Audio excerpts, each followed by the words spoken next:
Alright, so pagkatapos ng halos isang taon na paghihintay, men, 11 months ago yung last upload ni Broski Easy Meal sa channel niya. Right, ito, Head Honcho, yung featuring niya with the one and only rap god Eminem. So ngayon pa lang siya ulit nakapaglabas ng bagong kanta. I don't know kung nakapag-release siya ng songs na hindi niya na-upload or walang official audio sa YouTube, but this is the first thing na nakita ko after ko abangan yung mga uploads na ni Broski Easy Mailman. So, since tayo ay isang fan ng malupit at inaabangan din talaga natin yung progress ni Master Easy, we're gonna check out yung bago niyang upload, Leon. Tapos may Leon Ka, alright? So wala nang patumpik-tumpik pa. Kung isa kang Easy Meal fan, subscribe to the channel. This is Master Curbs. And if you subscribe to the channel, you're officially a Master G, pare. Alright, let's put it on the headset. Let's go. And let's add volume to this shit because I wanna hear it. Damn, man. Leon Ka yung nasa, ano ba tawag dyan? Ano ba tawag dyan sa grill? Naka-grills yung Leon. Damn! Let's go. Pinoy ka, ano? Pinoy ka, ano? I see you fight. Leon ka? Pakita mo bangis mo! Mapadilubyo o pagsubok na gawa na tawanan, dalabang isa tindi ng Pinoy sa aking larangan. Kahit karayom nilusot, di nyo ko kayang harangan. Walang duda na nanukot, patuloy lang ang paglaban, tinitingalaan. We lions on the hunt, wag kang angepal dyan. Little rocket just to keep it blunt. Dahil kakaiba kumagat, lalagay lang paangat. Mga hari ng alamat, hold your heads up, ha! Tabi, andito na mga leon. Dama ng mundo ang bangis mo, bangis na leon, leon. Ilabas mo ang bangis na Pinoy, talagang walang mintis, lahat pinapanis. Dama ng mundo ang bangis mo, bangis na leon, leon. Ikaw ang hari ng kwento mo, bangis mo. Yeah, simula pa nung pagkabata, talaga ng palaban ni Damn, man. It is deeply rooted for being Pinoy, man. As usual, when Easy Meal makes a song, it's deeply rooted in patriotism as usual, man. Very, very nice. Leon, Lion, pero Leon yung dahil obviously Tagalog. Very Pinoy and very proud yung chorus niya dito. Di ko alam kung siya lang yung nag-chorus dito, yung nag-harmonize, but I think yung medyo yung sa harmonization part, yung sa voicing, sa tingin ko mas okay kung di ko alam kung siya yung kumuha ng high notes doon. Sa tingin ko maganda siya, ha, don't get me wrong, but I think yung mga harmonization sa part na medyo mataas, good siya. Sa tingin ko mas okay kung babae yung gumawa nun, kung may ka-duet siya na babae, which is mas lalong smooth yung harmonization, but nevertheless it's still good. Yan. Ikaw ang hari ng kwento mo. Ano ba, flat ba ako? Ikaw ang hari ng kwento mo. Oh, yan. Sige kung goods, mas lalong maganda yun kung babae yung tumira nun. But, it's still good, man.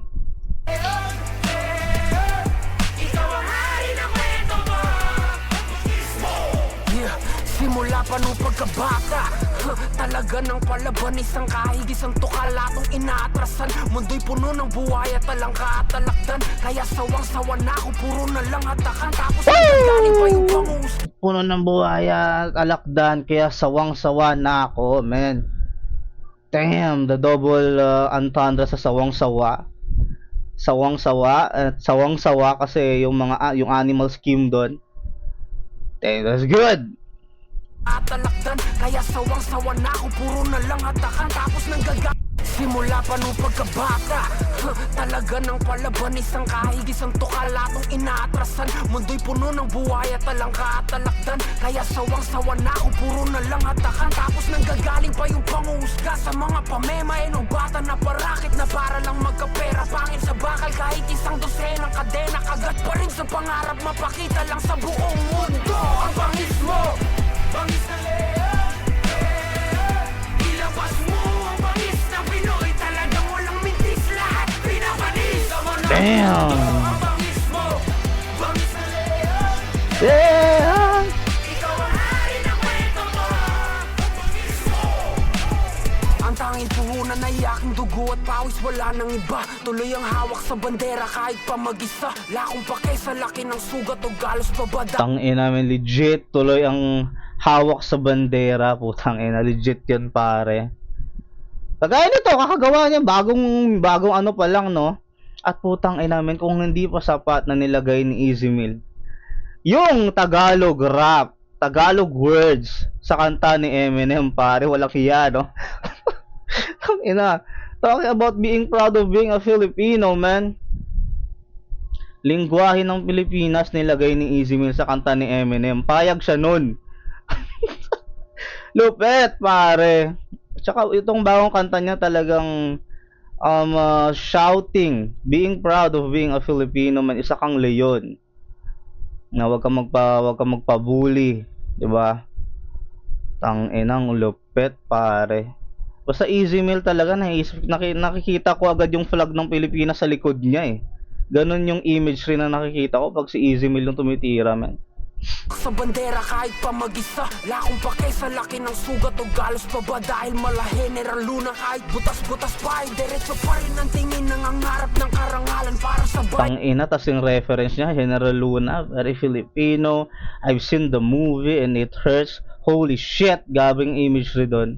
Sa laki ng sugat o galos pa ba dahil mala General Luna. Kahit butas-butas pa ay diretso pa rin ang tingin ng angarap ng karangalan para sa bayan. Kahit kadiliman na nanawagan, sabi nila hawakan mo ang iyong kapalaran ay pati natalampakan. Tapakan lahat na nagtatapang-tapang ang nais na harangan na madama ng mundo. Ang bangis mo, bangis ng leon, ilabas mo ang tirada ng Pinoy na walang mintis. Lahat pinapanis na dama ng mundo. Ang bangis mo, bangis ng leon.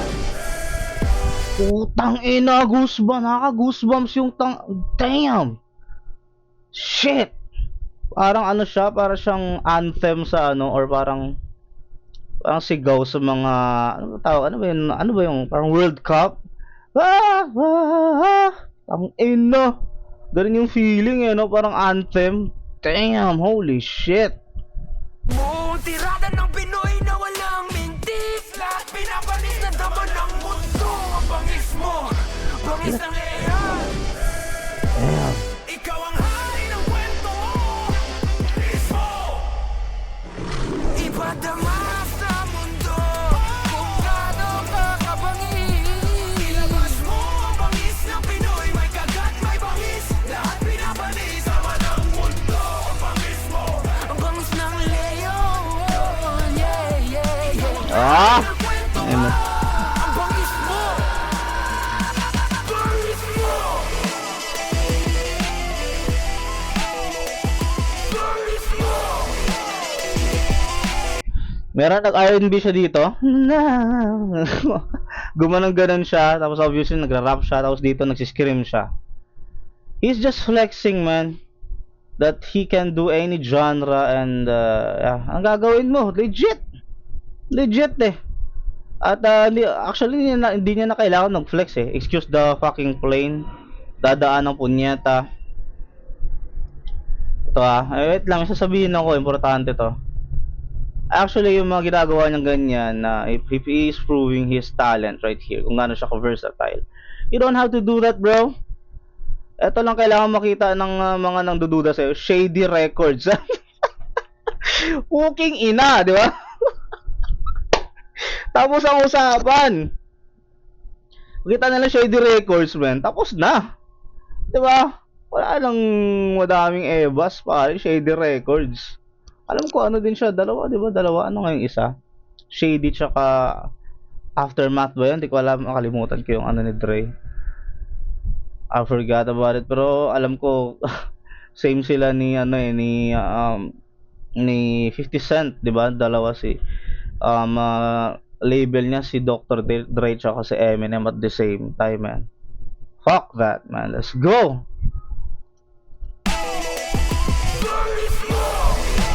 Tapos baka anong pa nga eh, baka yung instruments dito baka siya pa tumira, 'di ba? Di malabo. Very talented tong taong tong, man.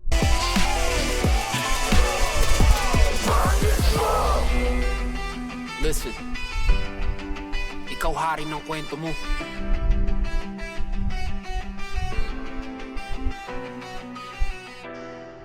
Wow. And leaving us with an amazing line, no? Ikaw ang hari ng kwento mo. Parang yung tagline din natin sa channel, you're the master of your own life, man. Holy shit, it was awesome. More! Ah? Last year pa ako nanghihingi, pre. Bro, easy meal. Give us more. Holy shit, this is awesome. Very nice. Let's go to the next one. Upload mo na agad yan, man. Let's go. G, pare.